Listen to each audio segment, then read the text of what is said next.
Hi there, my name is Claire Rooney and my website is www.clairerooney.com. Today I want to talk about factors that influence our susceptibility to more severe symptoms and worse outcomes for the COVID virus. Now, I was drawn to do this video because all I am seeing in the general media, in Ireland at any rate, surrounding the strategies for the COVID virus are the obvious lockdown, social distancing, hand washing, which I understand all of that and what's going on. However, going forward, people seem to think that the only solution that we have is, oh my God, we got to find a vaccine. Now, while I'm not, particularly against a vaccine per se, if it's proven to be safe and effective, I'm nothing against that. However, from what I know of, vaccines for flu viruses in the past, I've never heard of one that's 100% effective. And in many cases, the percentage of efficacy is maybe 50% or less. So I would not be pinning all of my hopes on a vaccine. It would be akin to saying to smokers, listen, guys, let's just wait until we find a chemotherapy that cures lung cancer and continue smoking. Let's just wait until we find a type of chemotherapy that cures lung cancer. This, to my mind, is not an empowering message. Yes, if the vaccine comes and it helps people, great. But what can we do in the meantime? How can we not be victims of circumstance? Well, a lot of it is coming out in the scientific realm now in terms of factors that predispose people to more severe symptoms of this coronavirus. And this is research conducted by scientists, and it's gradually coming out. And what they discovered, in different parts of the world, were that the people who have much more severe symptoms, that 15% of the population that get, either very severe symptoms or it ends up killing them, they usually have pre-existing conditions, also known as comorbidities. These people are already very unhealthy when they get the virus, and when they get the virus, then their system just can't fight it.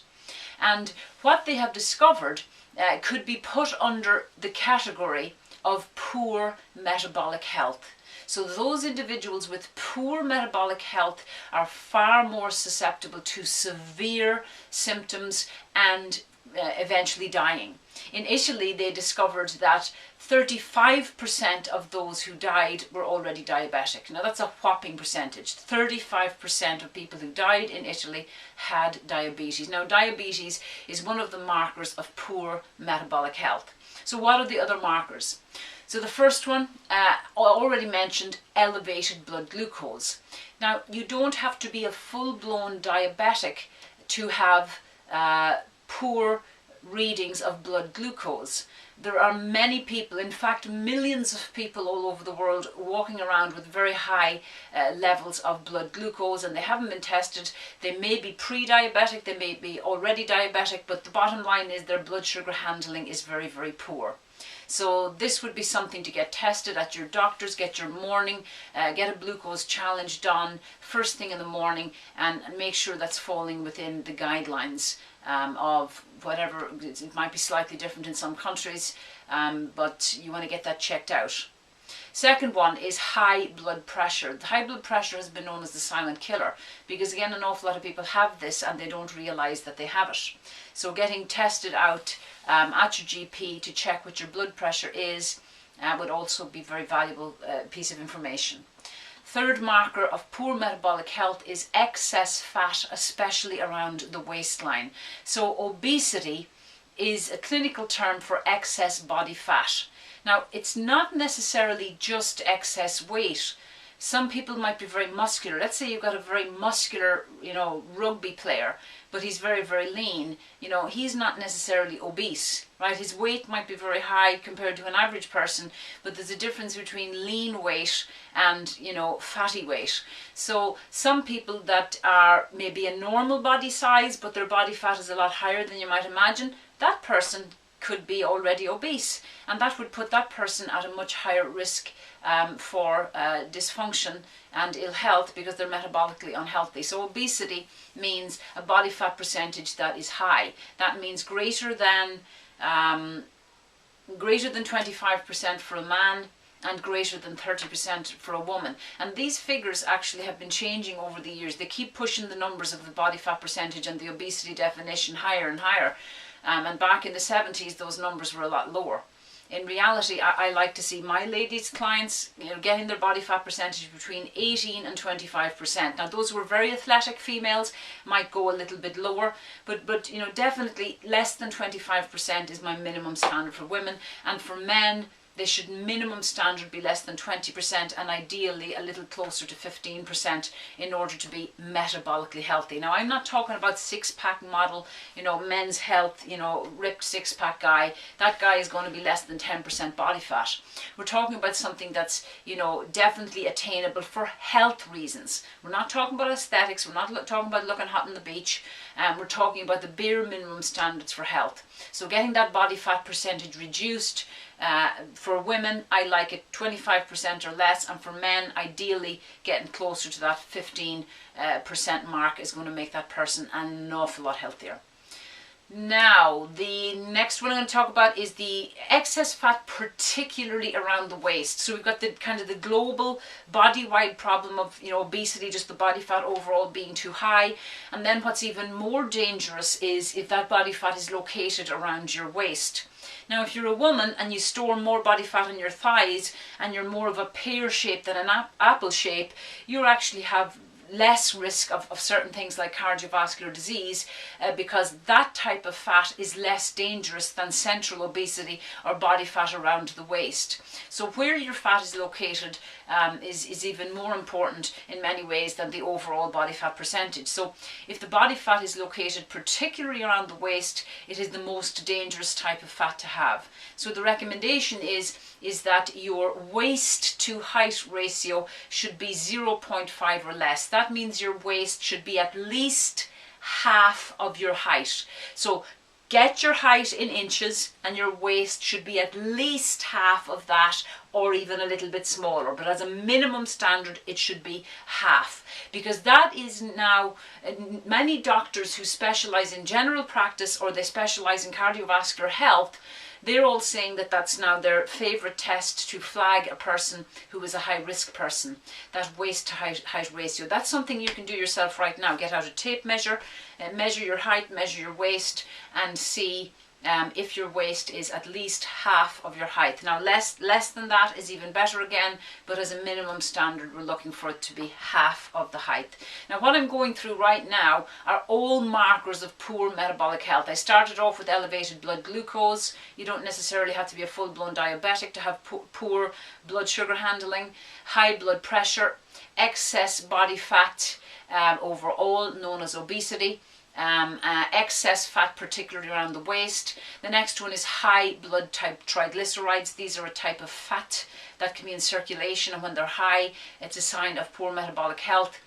Low high density lipoprotein, which is a type of cholesterol. Now, cholesterol is needed by the body, and the HDL or the high density lipoprotein is cardioprotective.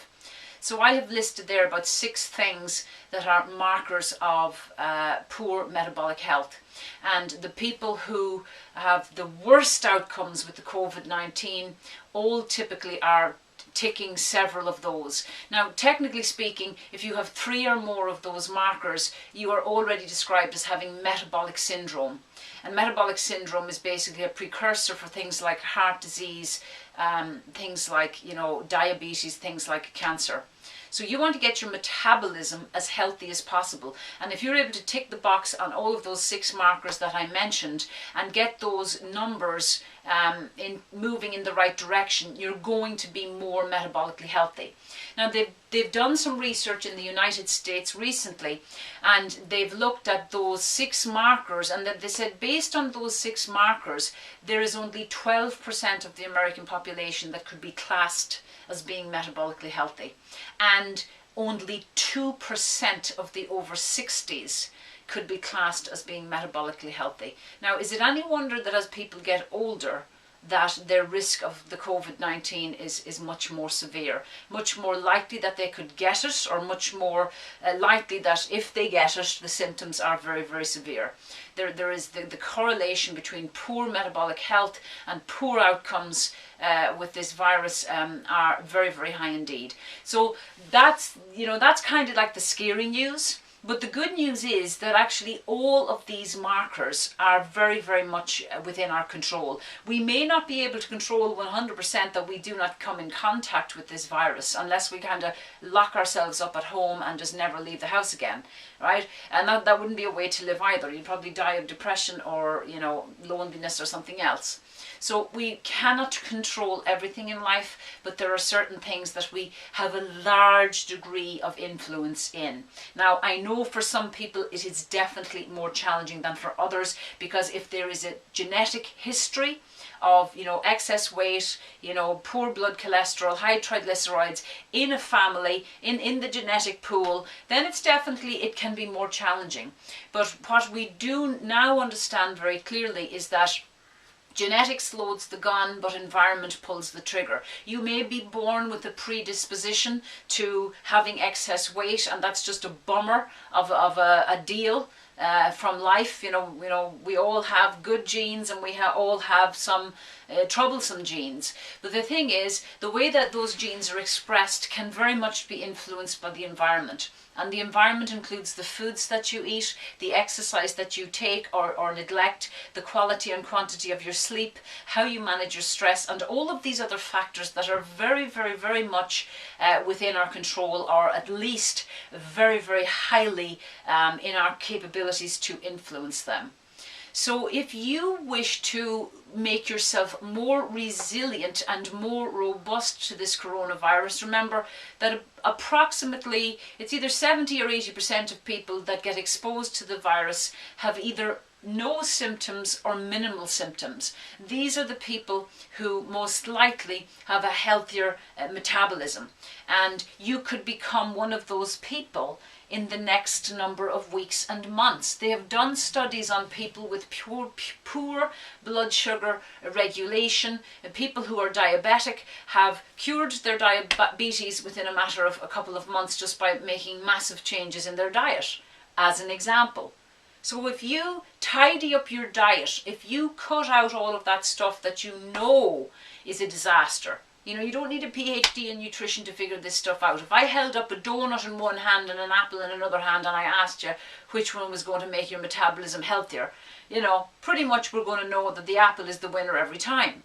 So the thing is, we've just got to clean up the diet. We've got to get rid of all of those, fake foods, those very highly refined and processed foods. Now, the sad news is, or the thing that's really difficult for a lot of people is that the higher the body fat percentage and the more overweight and the bigger the waistline, the less forgiving the body is for indulgences. So the irony is, if you're a top class athlete and you're incredibly lean, if you had that donut an odd time, it probably would just have zero deleterious effects, because you already have high insulin sensitivity. Your body can package away all that glucose into your muscles very easily, and it's probably not going to cause you too much of a harm.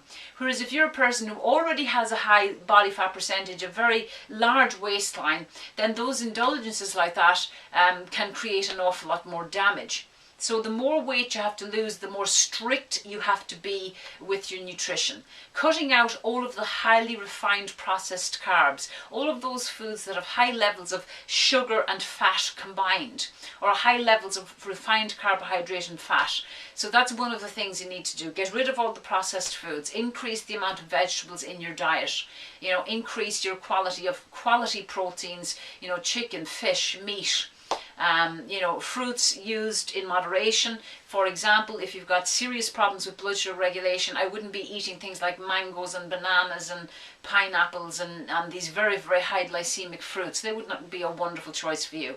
Would it be a better choice than eating a donut? For sure. But this stuff is like a hierarchy of optimizing the nutrition. It's typically not something that people can do overnight, but making small changes makes a huge difference. Vegetables are one of the best bang for the buck for people wanting to get leaner.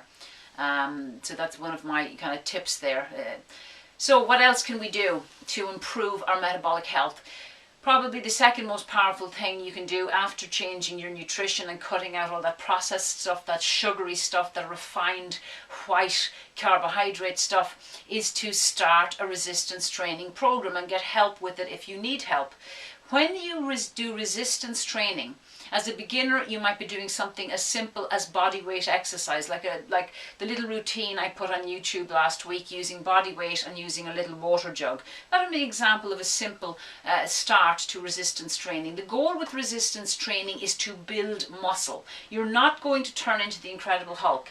There are athletes who it's their full-time job to train several hours a day to try and build muscle mass, and these are young people in their 20s, and they have to bust their asses and eat a very, very specific diet in order to gain a few pounds of muscle. It's incredibly hard to build massive amounts of muscle. But if you were to build, if you were to replace, for example, as a female, if you were to replace 10 pounds of fat with 10 pounds of muscle, you'd be completely transformed. You'd have dropped several dress sizes straight away, even though the scale weight might be identical. So the thing is, muscle is a much more dense tissue. It takes up a lot less space than fat, so you're just going to shrinky-dink down. And if you shrinky-dink down, your waist is going to be smaller, your thighs are going to be smaller, your arms are going to be smaller, everything's going to be smaller. And along with that lovely aesthetic benefit, you have got a different composition of tissue. This is body composition. Body composition is what percentage of lean tissue, which is things like muscle, bones, internal organs, versus fatty tissue. We want to strip off as much of that fat as we can without going crazy, but that's very hard. That's not going to happen accidentally. We want to get that body fat down to a much healthier level, and we want to build up that muscular tissue up high, because when we do that, when we have more muscle, the food that we eat, when it breaks down into blood sugar, and all foods essentially will break down into blood sugar eventually, the sugars have got two choices in life. Go into your fat cells and make you fatter and give you more inflammation, increase your risk of heart disease, increase your risk of diabetes, increase your risk of very unfavorable outcomes with viral epidemics. Or that sugar, that blood sugar, can go into your muscle cells, making those muscle cells recover from the workouts that you're doing regularly, maybe building a little bit more lean tissue, enhancing your lifespan, improving your longevity, improving your biomechanics, optimizing your ability to fight any disease or many other illnesses. Muscle is the organ of longevity. We want to build it. It's essential. You won't build it by accident. You won't build it by going for a stroll. You won't build it by going for a little bike ride. I'm not saying not to do those other things, but building muscle in terms of health and longevity would be a number one priority exercise-wise. So once you've got your resistance training in place, the ideal scenario for most people is 3 to 4 times a week resistance training to build that muscle. It acts as a sink for the foods that you eat, and it gives you wonderful insulin sensitivity. Remember, poor insulin sensitivity is another marker of poor metabolic health. So once we have our nutrition in place, once we have our resistance training in place, resistance training means lifting weights. Beginners, you can start off with body weight, and then very swiftly and very soon afterwards you want to be adding dumbbells and barbells and resistance bands. But dumbbells and barbells will be the gold standard, because you want to get stronger and stronger. It's hard work to build muscle. It's hard work. Very enjoyable and highly rewarding on so many levels. I need a very, very long video to talk about all the benefits. Third thing you would do is increase your NEAT, non-exercise activity thermogenesis. This is just increasing your number of steps, your amount of movement throughout the day. Going for a stroll in the park at lunchtime, walking to and from work, cycling to and from work, increasing your gardening, doing housework, scrubbing the spuds to put them on for dinner, maybe less of the spuds and maybe peeling a few carrots, right? Getting that non-exercise activity thermogenesis, getting up, moving around more. This is a huge influence on optimizing your metabolic health. The next thing I would add in after that is optimizing sleep, getting to bed nice and early. People who get low amount of hours of sleep always have poorer markers of metabolic health, always have poorer insulin sensitivity. Remember, the more metabolically healthy you are, the more robust, the more resilient the system is to any and all form of disease. And this has been proven now unequivocally as the data is coming through on this COVID virus. And the final one I'd add, which I'm always talking about because it's the thing that I see in every single client that I ever meet, is stress management. You see, if we are stressed, it throws a spanner in the works for all the other departments in our life. If we are stressed, our sleep becomes poor quality. And if we cannot get poor quality sleep, then we're going to have poor blood sugar regulation, increase our risk of diabetes and heart disease. If we are stressed, our neurotransmitters are thrown into a tailspin. Then we might have depression. We might have low motivation to do our blooming exercise. You know, a lot of people don't want to exercise because they're just depressed and their dopamine levels are low. They don't have the motivation, right? So managing stress levels is one of the most important things you can do for your health. And you must find what works for you. It might be meditation. It might be prayer. It might be simple belly breathing exercises. It could be nature walks. It could be writing in a journal. It could be talking to a counsellor. It could be keeping regular updates with a friend. You need to find a system of stress management that works for you. There's many, many, many different techniques out there. Find what works for you and do it regularly. So if you implement all of those things that I mentioned today, these are the foundational factors for having a healthy life, you will be more metabolically healthy. And in many cases, it will happen in a matter of weeks, not years. You can turn around things like diabetes in a matter of months. You can start whittling that waistline in a matter of months. Because this virus ain't going anywhere definitely within the next 3 months. You could turn things around, you could make changes within that period of time. And if you need help with it, and if you want guidance with it, contact a professional. Reach out to me. I'm on clairerooney.com, my website. There's an email contact form there.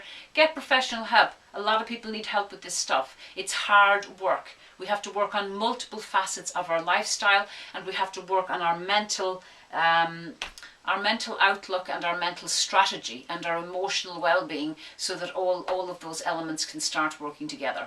So my name is Claire Rooney, and today I was talking to you about how improving your metabolic health will improve your overall chances of handling any viral threat to a much, much greater degree. I hope you enjoyed this. I hope you learned something from it. If you liked the video, please click my subscribe button, share it with friends and family who might benefit, and I'll see you real soon in the future.